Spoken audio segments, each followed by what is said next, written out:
Okay, so for our next trick, we're going to learn about something that goes by kind of a funny name. It's called the power set. Yeah, the power set. Like honored, okay? So the power set is a really kind of funny mathematical name that goes for something relatively simple, but it's kind of tricky. So here's what the power set of a set is. We're going to talk about the power set of another set. Here's what it is.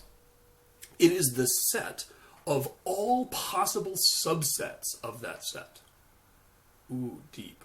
Okay, think about that for a minute. It is the set of all possible subsets of that set. Now, when I first learned about sets, it didn't really dawn on me right away that there could be a limit to the number of different subsets you could have. But of course, if you think it through, that is the case. In fact, let's do a little example here, right? Let's say we have a set, we'll call it A, and we'll say that is the set 1, 2, 3, right? Okay, now the question is, what are some subsets of the set 1, 2, 3? Well, one of them is the set that contains only 1. Another one is the set that contains only 2. Another one is the set that contains only 3. Those are all subsets of A, right? Are those the only subsets of A? Well, no. We could also have a set that contains 1 and 2, but not 3. We could also have one that contains 1 and 3, but not 2. Probably getting the pattern here. We could have one that contains 2 and 3, but not 1. Is that all the sets we can have? Well, no. We could also have the big granddaddy of them all, which is 1, 2, 3, because we know that every set is a subset of itself. Therefore, the set 1, 2, 3 is, in fact, a subset of the set 1, 2, 3. And then there's one more, and this is the one students tend to forget about, and that is simply the empty set. Okay? Now, you can just take my word for it, and if you think it through, you'll realize that I'm right, that these are the only 8 subsets. Kind of funny to think there's 8, and there's actually kind of a mathematical reason for that, which we'll get to much later, although I'll hint at it today. But these are the only possible subsets of A. And basically what it boils down to is every item in A we can either include or not include when we choose to make a subset. So we can either choose to include or not include 1, and then independently of that we can choose to include 2 or not include 2, and then independent of that we can choose to include or not include 3, right? So these are all of these sets. Subsets of A. Now, we're going to learn about this thing called the power set, and I'm going to denote it like this with our funny little script writing. The power set of A is simply the set of all the subsets. So it's that one, that one, that one, that one, that one, that one, that one, and that one. And so we've got this outer pair of curly braces here, right, that go with the power set of A, and then inside there we have all our little pairs of curly braces to talk about each individual member of the set. So that's what the power set is. It's simply the set of all elements. And, you know, there's several ways you can think about it. Again, the easiest way I can think of to think about it is that we've got all of our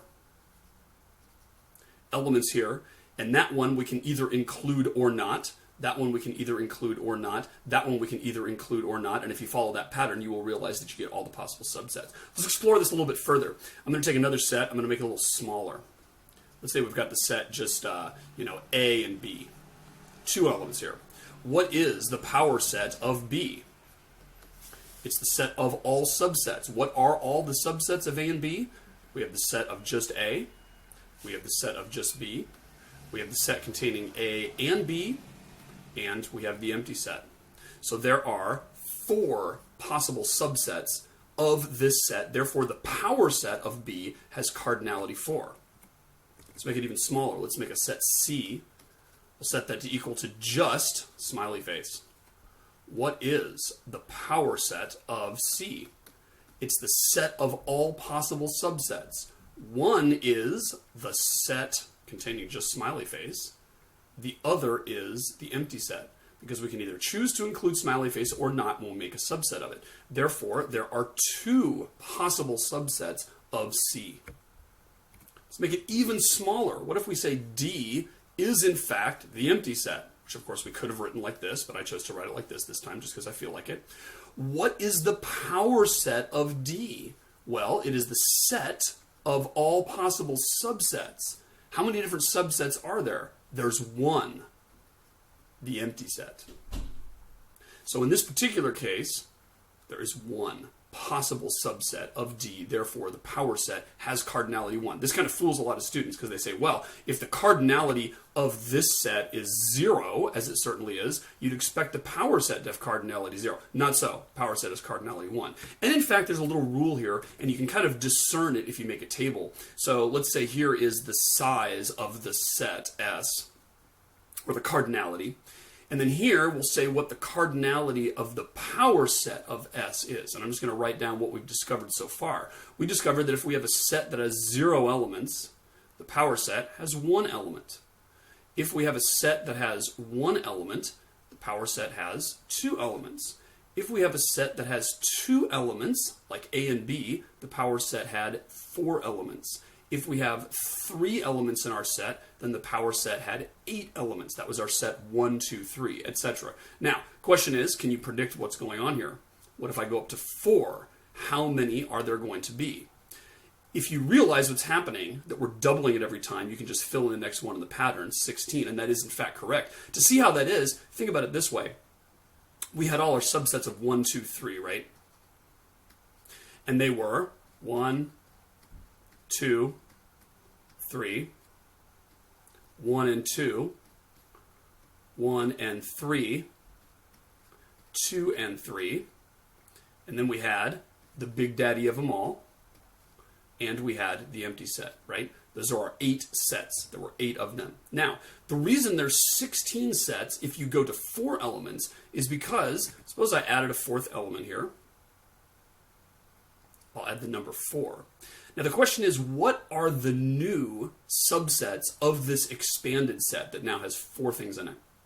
And the answer is, all the subsets I had before are still included, because those are all still subsets. And then for each one of these things, I could also, if I choose, plug in a 4.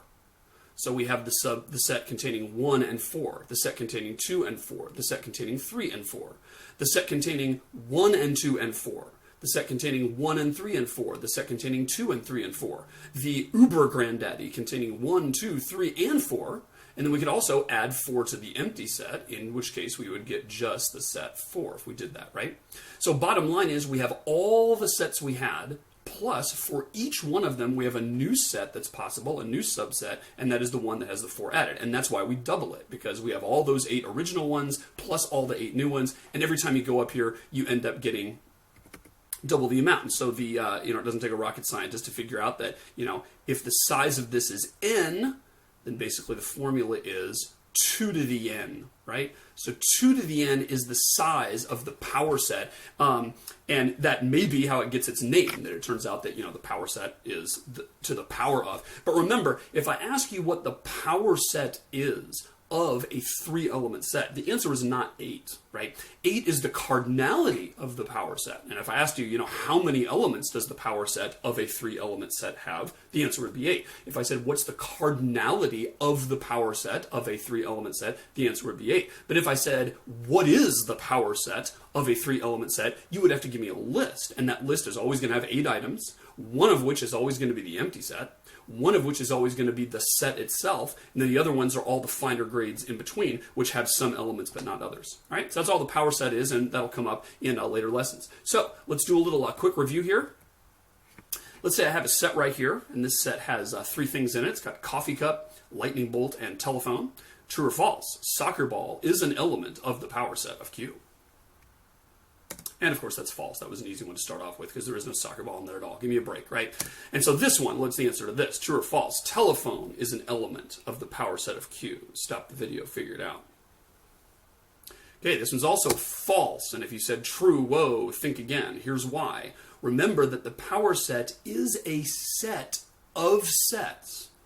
The only thing in the power set of Q are sets of things, one of which is the empty set, one of which is Q itself, one of which is just the coffee cup and the lightning bolt, one of which is the coffee cup and the telephone, one of which is the telephone, but it's the set containing the telephone, not the telephone itself.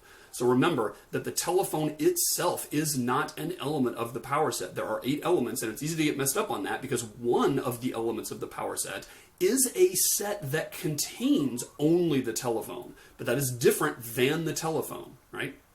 All right, let's keep going here. What about this? Is this true? The telephone is a subset of the power set. False again. And the reason for that is because the telephone isn't a set at all, right? You can't be a subset of something unless you are a set, okay? So the telephone can never possibly be a subset of anything. True or false? The set containing a telephone is a subset of the power set of Q. Again, it is false. And the reason it's false is because if it were true that the set containing a telephone is a subset of the power set of Q, then the power set of Q must contain the telephone, right? This is really nothing more than another way of saying this one when we said, is the telephone itself, not a set containing the telephone, but just plain the telephone, is it an element of the power set? And the answer was no, because the power set doesn't have any telephones in it. It only has sets in it.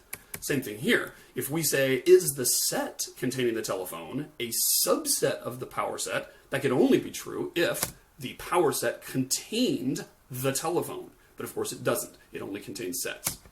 Boy, all falses so far. What about this one? Is it true that the set containing the telephone is an element of the power set of Q? That, at last, is true, because the power set of Q contains 8 sets, one of which is the set containing only the telephone. Whew! How about this? Is the set containing the telephone and the coffee mug an element of the power set? The answer is yes. It is one of the 8 sets that the power set has in it. True or false? Is Q itself, the entire thing, an element of the power set? The answer is true, because every set is a subset of itself, which means that every set is an element of its power set, because after all, the power set is the set of all possible subsets, and since it itself is one of those subsets, it itself is an element of the power set. True or false? The empty set is an element of the power set. True dat, because the power set of Q is the set of all possible subsets, one of which is the empty set, because that is in fact a subset of it. True or false? The empty set is a subset of the power set of Q. That too is true by virtue of the fact that the empty set is a subset of every set, right? Because the empty set is the set that has nothing in it. So all we have to do is say, hey, is everything in the empty set, which is nothing, also in the right-hand side? And of course it is. That's just like Tommy trying to cross the street, and there aren't any cars there. So he doesn't have to wait for all the cars, because all the cars is 0 cars. Next, is Q a subset of the power set of Q? The answer to that is false. We know that Q is an element of the power set of Q, because the power set of Q holds 8 sets, one of which is Q itself. However, to say that Q is a subset of power set of Q would imply that all of its elements are elements of the power set of Q. And of course, its elements are coffee mug, lightning bolt, and telephone, none of which are elements of the power set of Q, because once again, the power set of Q does not contain telephones, or coffee mugs, or lightning bolts. It only contains sets of things. Question, what is the cardinality of the power set of Q? Answer is 8. There are 8 possible combinations, right? 8 possible subsets. Therefore, the power set of Q has 8 different subsets. Therefore, its cardinality is 8.